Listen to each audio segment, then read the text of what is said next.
Hi everyone, I'm Holly Dailey and welcome to AUSA's Army Matters Family Voices podcast.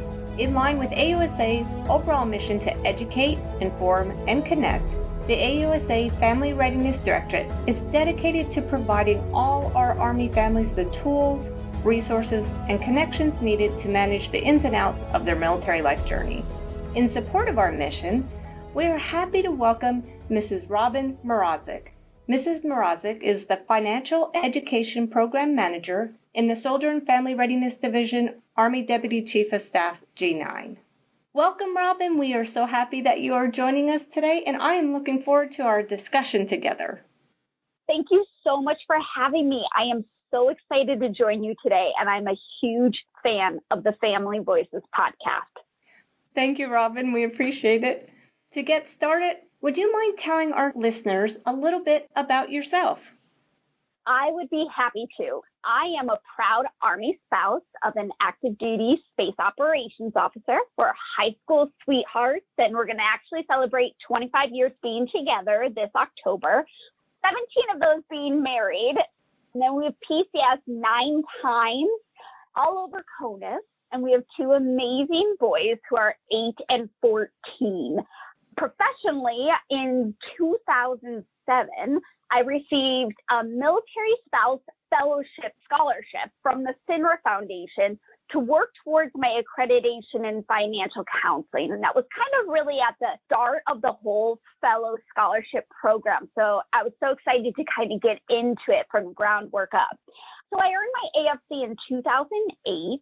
And since then, I've just held multiple different types of positions working on military installations and at various headquarters all over CONUS, such as Survivor Outreach Services, the National Guard Bureau, the Federal Retirement Thrift Investment Board, aka the Thrift Savings Plan, and now in my current position at Headquarters Army. And you may know me as my alias, #AskRobyn with a Y, for the blended retirement system. And you can find all of those amazing videos on YouTube. You know, when I'm not holding down the fort at home and helping other spouses and working, I love to run and pretend that I'm a fancy cookie decorator. And I am truly as competitive with my husband, especially with board games, as we possibly can. So that's me. Well, I grew up with board games and I love them, and I will be happy at any time to take lessons from you on the cookie decorating. Oh, anytime. So thank you for sharing your background with us and being a military spouse yourself, and obviously very passionate about your profession. Why is it important to you to educate our soldiers and families on financial education? Oh, that's a great question. Well, simply because the Army is my family. I don't want to see anyone in my family struggle. If there's just some way that I can go in to help, to go in to assist them in some way. And we know that stress with our finances can impact literally every layer of our life. And just like compound interest, see how I did that, financial stress can also add up, and it can affect mission readiness. And it can impact relationships, both with our significant others as well as those at work. That can then lead to depression and lead to second and third order effects, such as domestic violence and suicidal ideation, negative evaluations, loss of promotions, etc. And unfortunately, financial mismanagement can also lead to soldiers and families to become targets for fraud and other threats. But aside from those negative aspects, I just also have a passion to see my Army family to be successfully financially capable, to save for retirement, to have a healthy emergency fund, and set themselves up positively for the future.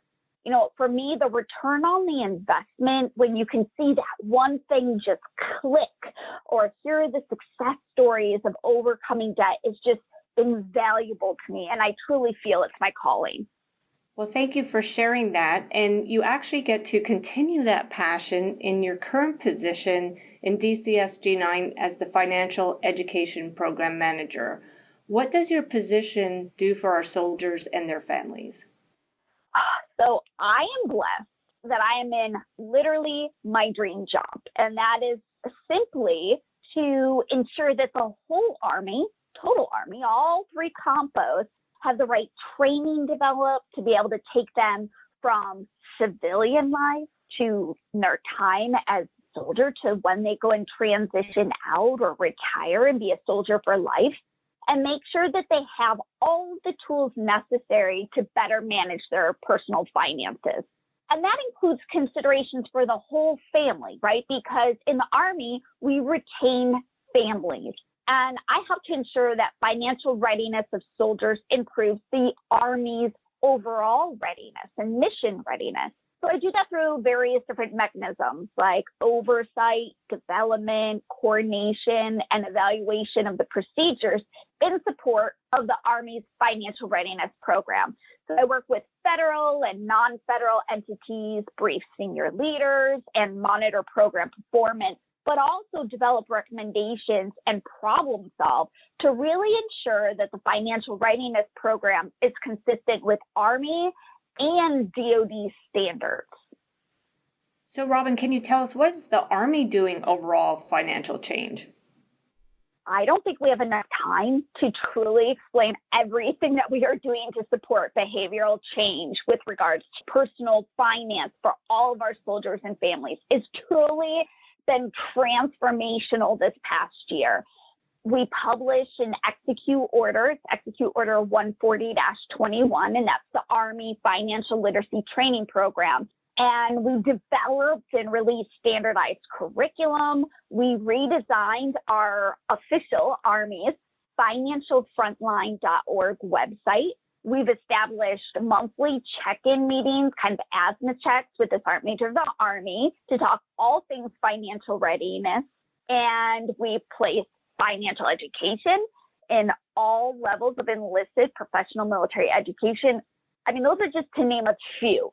We've also incorporated strategic communication messaging and developed tools and resources for soldiers and their families. But most of all, we listened. We have listened to what the needs of our Army soldiers and families truly are. Because how can you positively affect change if you don't know what the problem is? So we took a pause and we did just that. And now we're seeing the positive effects of that work. That's fantastic. Great strategy. So do you mind telling our listeners about the financial literacy strategy and what are some of the milestones included in it? So back in 2016, so it's the NDAA for FY16, it introduced the blended retirement system, and which is a change to the whole military retirement system.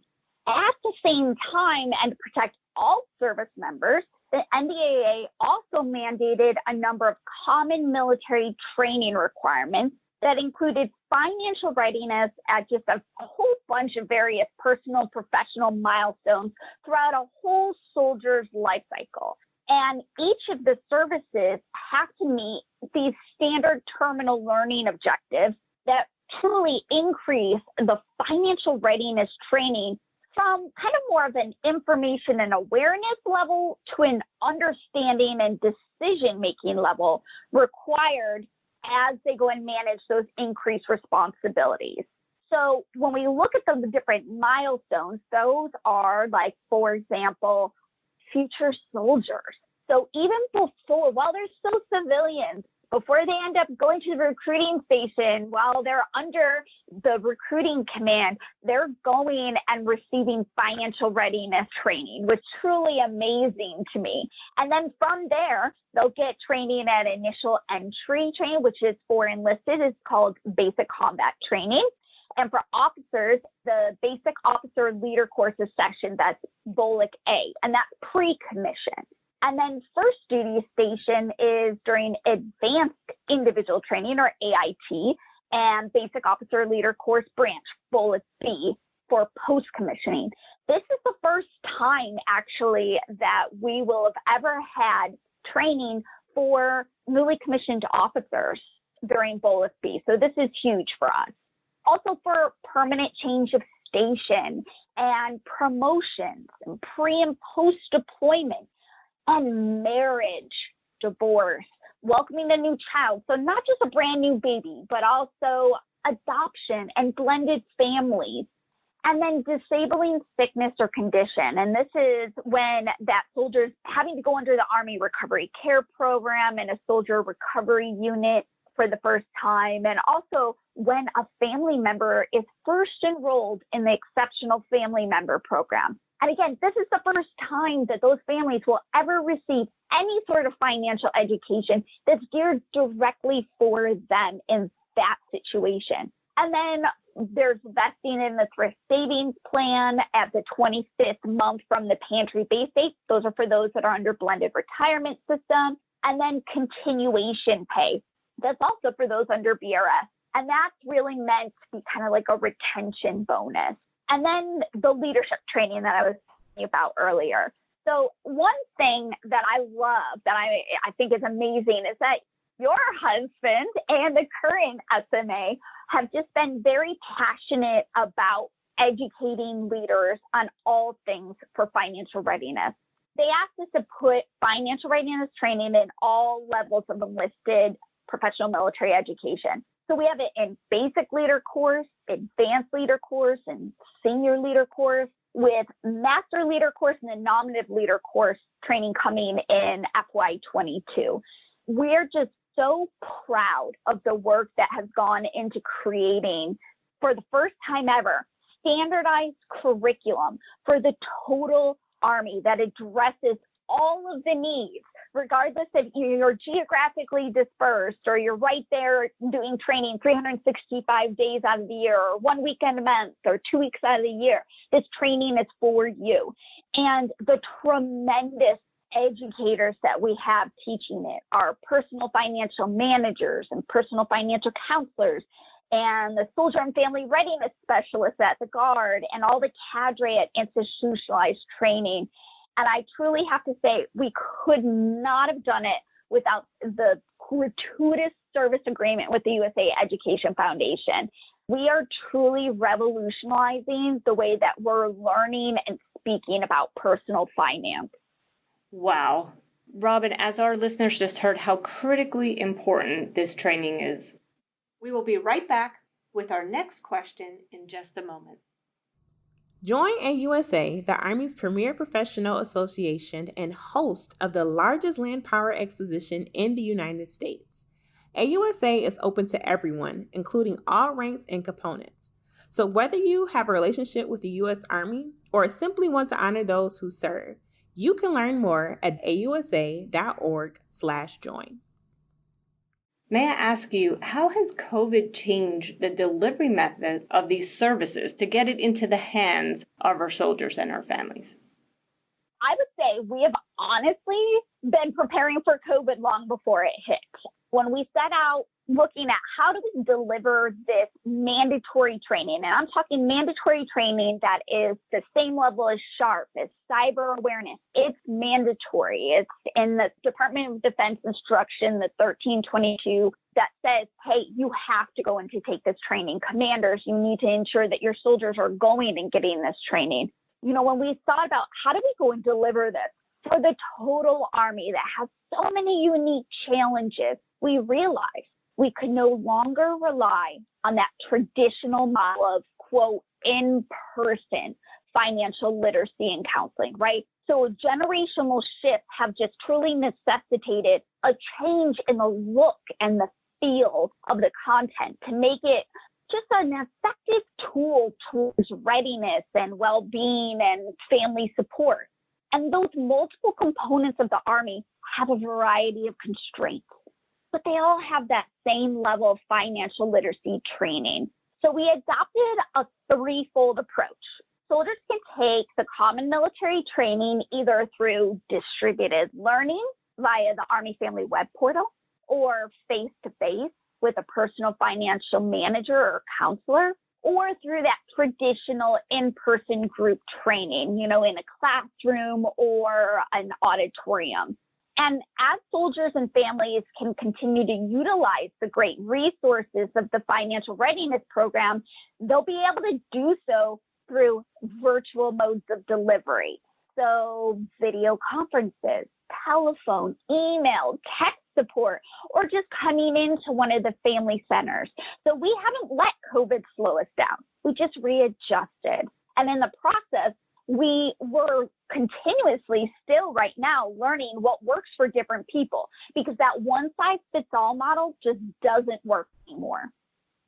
So as a family member or as a military spouse myself, so if I want to get started, where do I go first to access this training? Well, you have a few different options. And I neglected to say that all of this training is also geared towards family members, because we have that responsibility, number one, but we also have that passion to take care and educate our families, because they truly are the ones that are supporting the soldiers. So where can we go?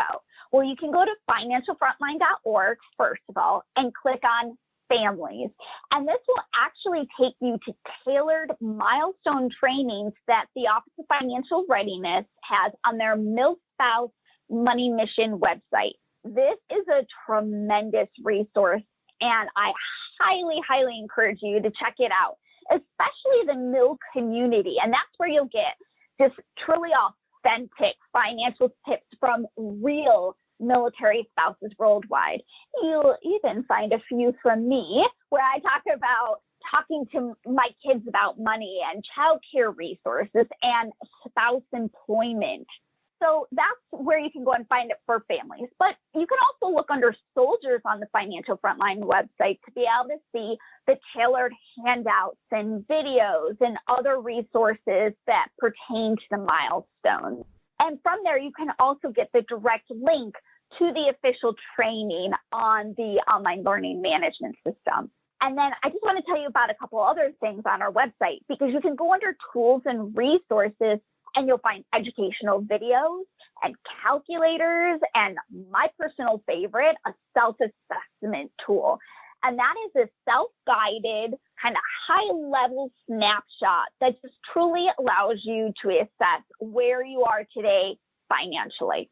It will honestly take you less than 5 minutes, but it'll help you to get that conversation started, and it won't be saved or anything like that, but you can click on it, go through it, and then maybe in another 5 or 6 months, go through it again. Did you improve? So that's a really awesome tool.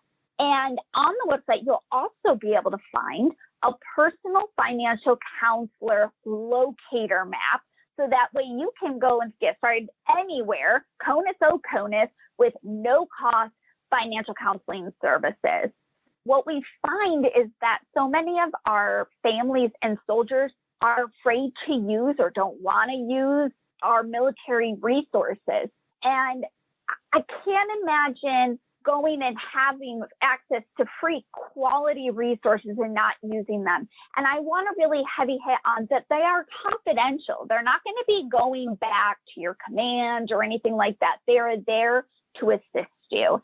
And if you want to take the distributed learning training, you can go right on to Army Family Web Portal and be able to take it on there. Now, the soldier still has to go in to take that training and get the course certificate in order to mark it complete, but we highly encourage families to take it as well. And don't worry, they're not long, and they even include videos with real spouses and service members in them. Wow, those are a lot of resources. How amazing that those are available, especially to us family members. And I enjoyed hearing about the kids' educational training module that you were talking about, and the self-assessments tools and all that. It sounds wonderful. So you were talking about the training. What about BRS and TSP? So as a military spouse, can I take this? And if so, why would that be helpful to me? Absolutely. So this is my personal opinion. So when a spouse is involved and informed about all aspects of how the Army impacts their lives, then they're less likely to blame the soldier and less likely to blame the Army for the financial mismanagement. So we really truly want to arm all spouses with the knowledge and resiliency to ask for help and identify and use the resources that are available so they can help to keep the family on a positive path instead of being at odds with their soldier or the Army for that lack of communication. I think it's too easy for soldiers to throw the papers away after a training, go about your day, come home, and kind of get caught up in the hustle and bustle of home life. I mean, I get it. The amount of things my husband forgets to tell me is astonishing. But, I made a decision a long time ago, about 17 years ago, not to rely on him to tell me everything that was going on in his unit and the installation or make choices independently. I'm a part of this family. I have a role in this family, and I want to be well informed. So I really feel when we look at the training for blended retirement system and the thrift savings plan, it only goes and furthers our knowledge, and knowledge is power. It allows us to be able to go and to help our soldiers. Maybe they're not having to go and to be worrying about this one area, or if nothing else, it helps to get that conversation started. And I know that I want to be a beacon of hope and a resource for other spouses. So for me, it's critical to be as knowledgeable as I possibly can. And then that way, I want to also be able to share that with other spouses. Because even if we think we have to start big, but just starting small, if we can provide folks with those correct tools, with those facts, then what we can do is we start that conversation going. And what we do is we arm our Army spouses with knowledge. And that will help to change, really, truly, the way that we go and work towards behavioral change.